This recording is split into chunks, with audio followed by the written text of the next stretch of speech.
Hi, welcome to a news episode of Sports Talk Central. I'm your host, Deep Mahmood, with my normal co-host, Hunter. And today's me an NFL-themed day.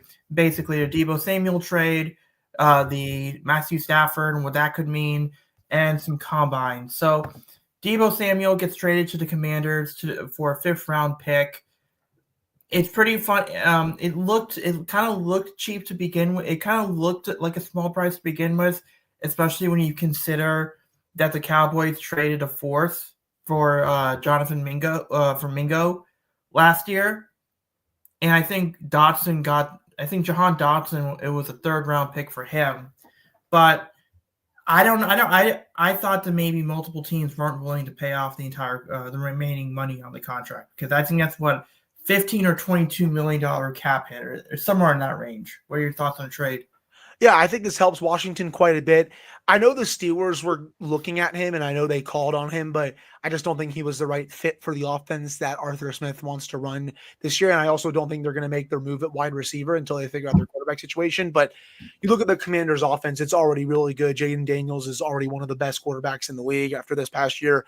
Terry McLaurin had a really good year. They have a really strong running game, but they've been needing a wide receiver too. And I think Deebo Samuel, even though he's 29, his best years are behind him, I think at this point, he can still, rack up 700, 800, maybe 900 yards this upcoming season. And the Commanders, they can 100% use that. They need another target wide receiver outside of McLaurin.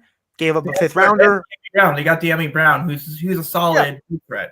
But they do. I think he's probably more of a wide receiver 3 for them. Yeah. But I think Deebo Samuel and Terry McLaurin, that's a pretty solid 1-2 punch at wide receiver in the NFC. Gives Jaden Daniels another weapon. It's a slam dunk move for them every time. They're kind of starting their window of contention now. They thought it was maybe going to be, they probably thought it was going to be in a couple years, but after going to the NFC Championship game with Daniels as a rookie, that timeline has kind of gone up a little bit. So they decided to make a move, get him some help, and I think this is going to be a pretty solid move. Yeah, they're taking on the entire contract, but they have the cap space for it. I think indeed it's around 17, 18 million, if I recall correctly. Yeah. So it's fine for them. The 49ers, they accommodated Deebo Samuel, and we'll have to see if that's the last move, because there's also rumors that they could be taking calls on Brandon Ayuk again, and I don't really want to go through that saga for another year. So, but for this move, nice by the Commanders to get another wide receiver. Yeah, and I think there's a few things here. One is Zach Ertz, I believe, is a free agent. So let's see what happens with him. I think it's a good move in the sense of, if they can't get Zach Ertz, like, having someone like Deebo would help. I think Deebo is like, what's really great about Deebo, and this is the good thing, Adam Peters was with the 49ers, and he did kind of scout. He probably did scout Deebo. He knows how to use him. If Deebo went to a team, like, as good of a receiver as he is, I feel like he is a good, and I mean this in a high regard, he's a good gadget receiver. You could move him all over the place. And if a team that traded for him was going to use him more as a traditional outside receiver, I don't think it would have worked as much. But I do like that with Terry McLaurin, you know what you get with him. De'Ami Brown's a big play threat. Maybe McCaffrey could be a good number 4 receiver for them. Having someone like Deebo who can kind of be a equal threat, small, mid, and large. Like small, mid, and large range, and you could kind of use them interchangeably, and then you combine that with the mobility and the versatility and the improbability of a Jaden Daniels. It is a good move for them. Now, if they can go out and get a good tight end, like I know he didn't test well at the combine, and we'll talk about the combine a little later, but a Tyler Warren, maybe if you can now pair that with a Tyler Warren, that is a good. Now you're starting to see the Commanders' offense is now kind of looking like there's a lot of versatile. It's like, if it's the chessboard, it's not all the same pieces. They're all different types. They can all move a certain way. They all kind of can work with each other. So I think Cliff Kingsbury is going to have a lot of fun with this. Move. A few other. There's still also a few other receivers as well. Cooper Kupp. Now, Cooper Kupp. But look, I understand Stafford is going to remain with the Rams, but Cooper Kupp, yeah, that's good. He's getting moved. Like, unfortunately, he's getting moved. Like, there was not a chance. It wasn't like they were having those discussions of, because Stafford goes, Cooper Kupp goes, it seems like it's very clear that they were going to move on from Cooper Kupp because you have Puka Nacua, you have Tutu Atwell, you have a whole bunch of receivers, and Cooper's been hurt. So it's going to be interesting. It's going to be interesting what they do. I don't think this impacts the market that much because I don't know if the Commanders probably were one of the teams going after him, but it's going to be interesting where Cooper goes. And then obviously you got your T. Higgins. That was a weird thing with him tweeting the cap with the Bengals, but I expect him to be tagged by the Bengals. I don't think they're going to risk him be going to market next week. They will tag him, and if they can't agree to a deal, he'll play on the tag for another year. But hey, they're talking a big game right now. They're saying we're going to sign him. We're going to sign Jamar Chase. We're going to sign Trey Hendrickson. Okay, let's see if the Bengals owner Mike Brown ponies up all that cash, because we've seen throughout the years the Bengals. This kind of goes against their precedent. Like, they don't like to pay a lot of this cash, but they're talking up a big game right now. So let's see what they'll do. But yeah, they let Mixon walk. They let Mixon walk. They let their safeties walk. They let their safeties walk. I mean, granted, that could also be to just save as much money. But then again, they've already paid Joe Burrow. Yeah. Like, I'm with you. Let's see what they do. Let's see, because you can talk all you want, but the Bengals, they are one of the cheaper teams. Mm-hmm. They are a cheaper team. I don't know if you saw the report card, the stuff they use the report card. I found it a little ridiculous that apparently they're not guaranteed 3 meals a day. I don't quite get that.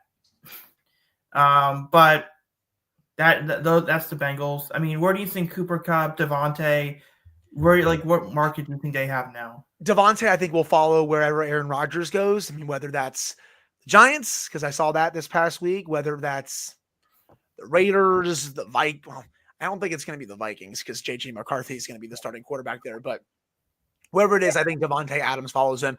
I did see today from Ian Rappaport that the Jets want to trade Adams. Brett Favre pass. He could follow the Brett Favre thing. Yes, he could. It would be funny, but he's not going to start there. It's going to be J.J. McCarthy.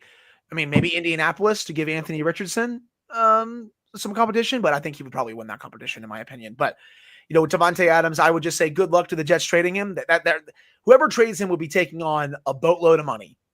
I think that's probably gonna have to be a roster. $35 million, I think. Something like that. I believe it's around 35, 38 million that the team would have to take on. Like, that's good luck. Like, they're probably gonna have to cut him, and he's gonna have free reign to sign with whoever he wants. There's been rumors that he likes the West Coast, so could see him going back there.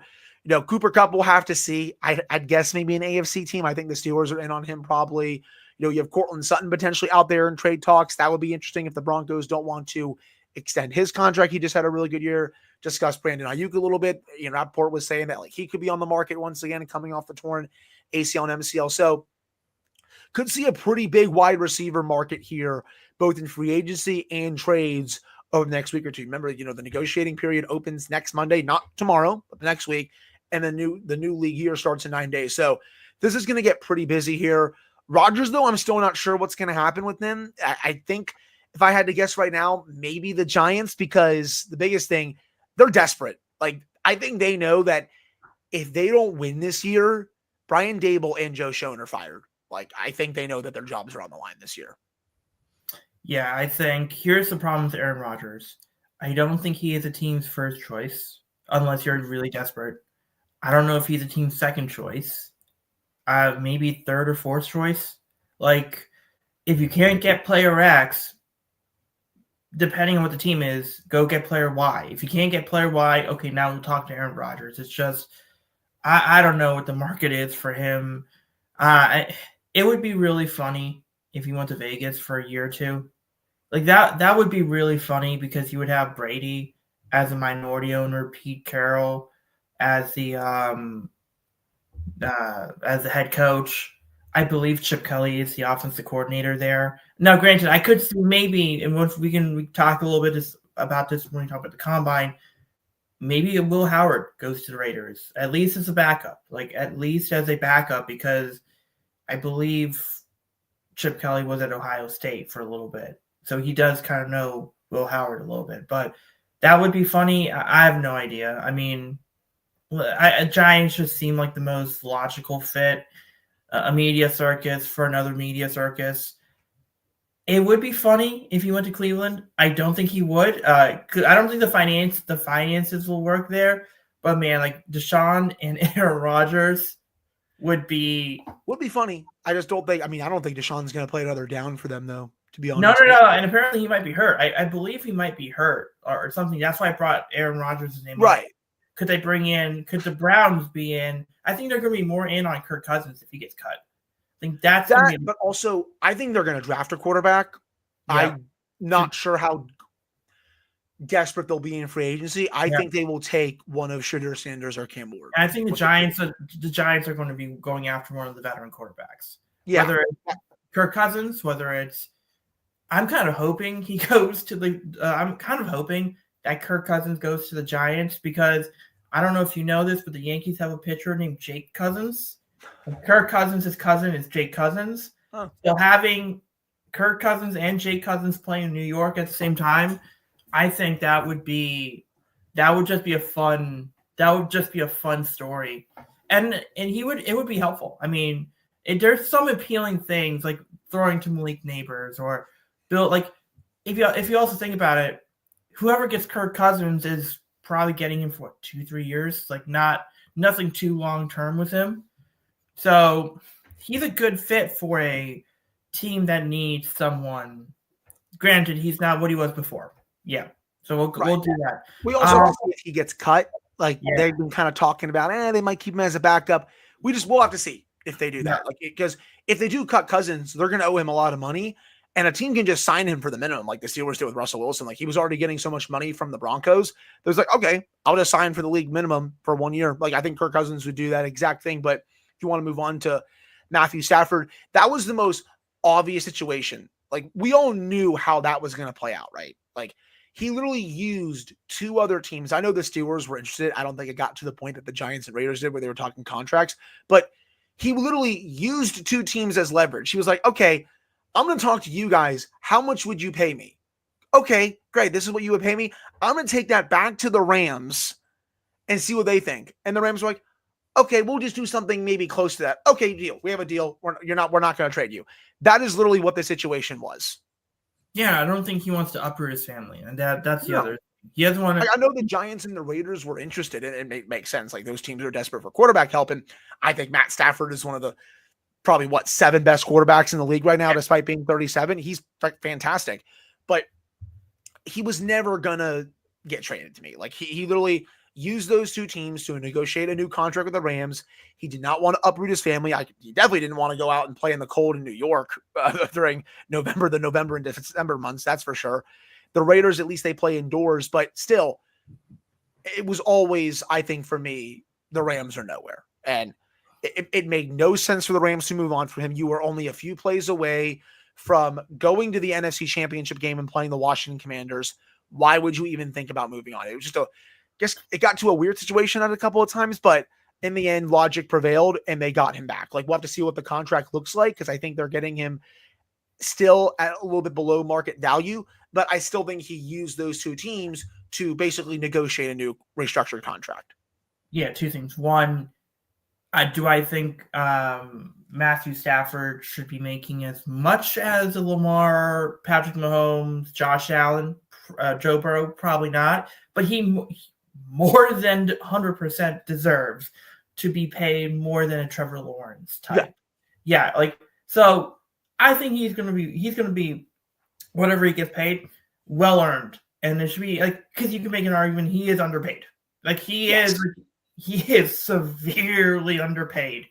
Yeah, and I mean, and also if he went to the Giants, I give it 2 or 3 months before Kelly Stafford makes a complaint. Oh God. Yeah, I just give it like if she had an issue with the Rams trading or planning on trading Cooper Kupp, Lord knows what she would have said about the Giants.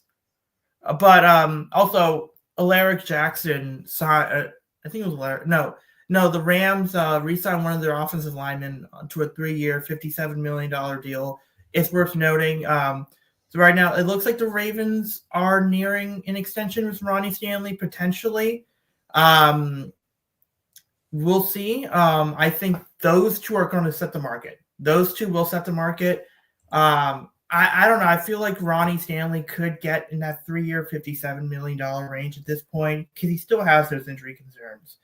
But if he gets more than $50 million in his 3 years, that's what the market is. So, like for any team that needs to tackle, that's a storyline we have to look out for. But yeah, I think we talked about the receivers, we talked about the quarterbacks. Let's talk about the combine. Obviously, with us Virginia Tech, I did show up. Peoples, the D tackle, did a good job. Tootin 4.32, and then Jalen Lane 4.34, and with a 40-inch vertical, and I believe 11 for the broad jump, which is actually pretty good. I think Felton looked pretty good on the receiving drills. I mean, it goes to show how bad an offensive coordinator Tyler Bowen is if all these guys are performing really well, and the production wasn't quite there for some of them. What are your thoughts? I think Bowen was fine in some areas, but also I think he just couldn't get the consistency out of this group. I also think it kind of falls on pride for also not getting the consistency out of this talented of a team. But Bashal Tootin definitely made more money, I feel like, out of this combine. I think he's going to be a day 2 pick in the draft. I don't think he's going to go in the first round, but I think second or third round, I think is definitely in player. I would say it's likely that he goes in the second or third round. I think not enough people are understanding just how good of a running back Bashal Tootin is. Yeah, did he have a little bit of a fumble issue in college? Sure, but like that's fixable. Like, I'm sorry, like it is. Like that is a very fixable habit going into the NFL. I think whoever drafts him can really, cut down on the amount of fumbles that he had in the last couple of seasons at Virginia Tech, but he was still one of the top running backs in the country. Quan Felton, he had some really nice catches during the receiver drills. I'm excited to see where he goes in the draft. Jalen Lane as well. I think the ceiling for them, day 2, day 3, probably more likely it's day 3 if I had to guess for them. For Jalen, yeah, I can see that. But I think, maybe like, a 4th round pick, something like that. Maybe he can sneak into the 3rd round. But, it's good that Tootin, especially as a running back, had the combine that he had, because you look at how deep the running back class is this year. One of the best running back classes we have seen in some time. Like you're going to see probably Ashton Jeanty go top 10, top 15. I keep circling the Cowboys. Like I really think there's a good chance. Bears as well. I can see the Bears. Yeah. Because Ben Johnson trying to recreate David Montgomery and Jahmyr Gibbs in Chicago. So I can see that. I can see the Cowboys being a bit aggressive in drafting him to add another element to that offense with Dak Prescott coming back. And I think Jerry Jones really wants to win pretty badly right now. So I think I can see that. But, Tootin, again, I'm thinking, day 2 pick. And I think he can be a solid, at least a running back 2 in the NFL. If not, he can start for a few teams. Hopefully I'm not being too biased with that. But it was really nice seeing the Hokies ball out with this one. Yeah. And also another thing that really stood out to me during the combine, Cam Skattebo. Man, Skattebo is just... He's a tank. 39.5 vertical. Did you see that, by the way? That dude is insane. And he's also going to be, I think, climbing up the draft boards pretty quickly these next couple of months. Like, I'm really curious to see when he goes. Honestly, if he keeps this up, he might go late in the 1st round. Like, that's how deep this running back is. I think it's probably right now day 2 pick, but I would not be surprised if he goes up into the 1st round. Yeah, I think Skattebo is day 2. I'm just thinking about. Look, the Ravens don't need a running back. I understand that, but imagine if the Ravens took him and he learned under Derrick Henry. That would be no, because depending on Pat Ricard's future, the way I'm thinking, if they let Ricard walk, Skattebo can kind of play that Pat Ricard role initially. And then I know the Ravens are looking at signing Derrick Henry to an extension to lower the cap hit. One of the biggest winners of this combine was Nick Amenwari. And one of the solutions is if you're going to go, you have Kyle Hamilton, and I'm sure, and I think the Ravens will keep Kyle Hamilton long term. Right. What if you had two? Like, what if you had Kyle Hamilton and Nick Amori? In other words, like, a best case scenario for the Ravens is potentially like if you can go and get like Nick Amori, and then also you could go and get like a Scatabo or a Tootin type running back that can learn from Derrick Henry. So it's like, and also like, I'm going to be really curious to see what Raheem Sanders does, because Raheem Sanders also does kind of have that Derrick Henry look to him, and I know he was hurt a little bit, and early in his career was pretty good in the SEC. So that Nick Amori, Shamar Stewart, these are some of the other winners. Like, I think that their Raws like scores 10. So it'll be interesting on what they do there. You're right. The running back class, Omarion Hampton, Damian Martinez, Jaden Blue. There's a few. There's like a Trevor Etienne, but I don't know what he's going to be. It's just like it's a strong running back class. It's tough because it's very clear Gentry's going to be it's going to be a first round pick. I do think maybe there's one. I do think that there is potentially one more running back that gets picked in the first round, but I don't know who that is. But the one thing that Tootin has done is he showed that, I think prior to the combine, probably a fourth round pick, he's a day 2 pick. Like, I think he established himself as a day 2 pick, because you know how much the coaches like the stats.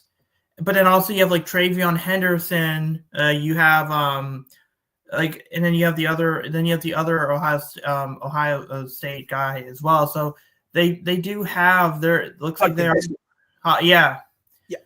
they do have, it is going to be interesting. So I don't know if and also Virginia Tech fans know that Kyle Manaki from Rutgers dominated. So who knows what he like? It's going to be really interesting there. They were giving DJ Giddens from Kansas State a lot of love as well when I was watching it.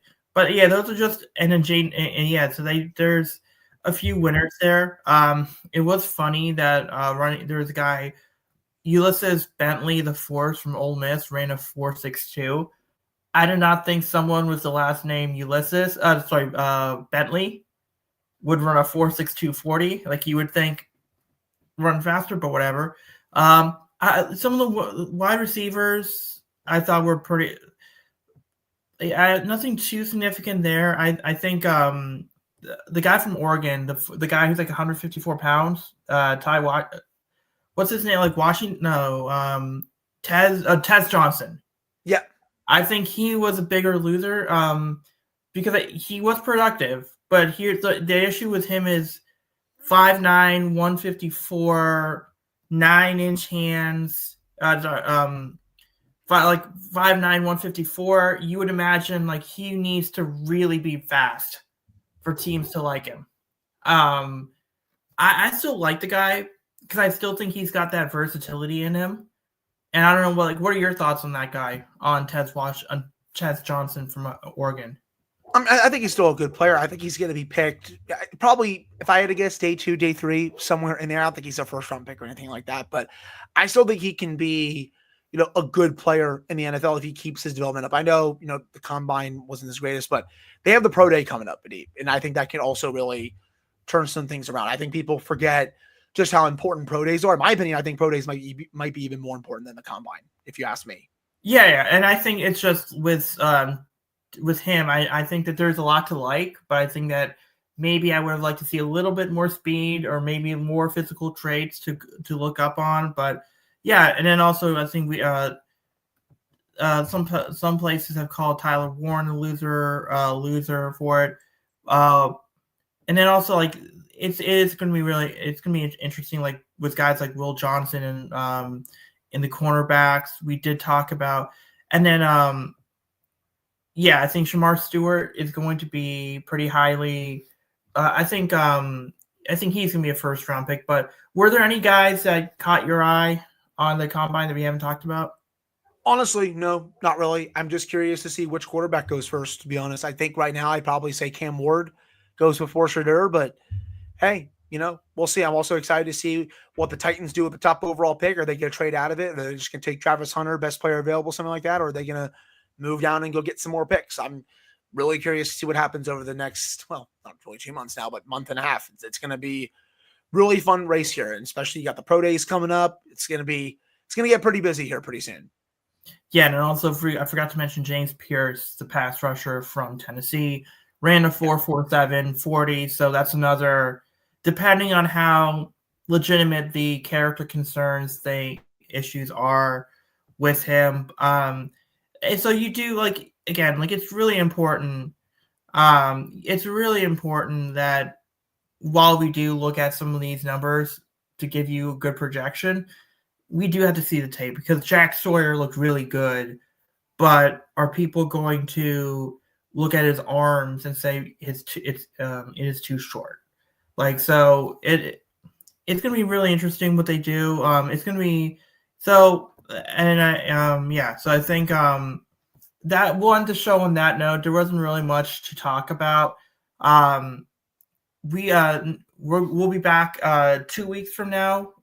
We are going to actually be recording every 2 weeks because there isn't much to talk. But obviously, when we do record next time, we will talk about some of the bigger moves in free agency. We'll talk preview a little bit about baseball because the season is coming up soon. But yeah, we'll see you then. Yep, see you then.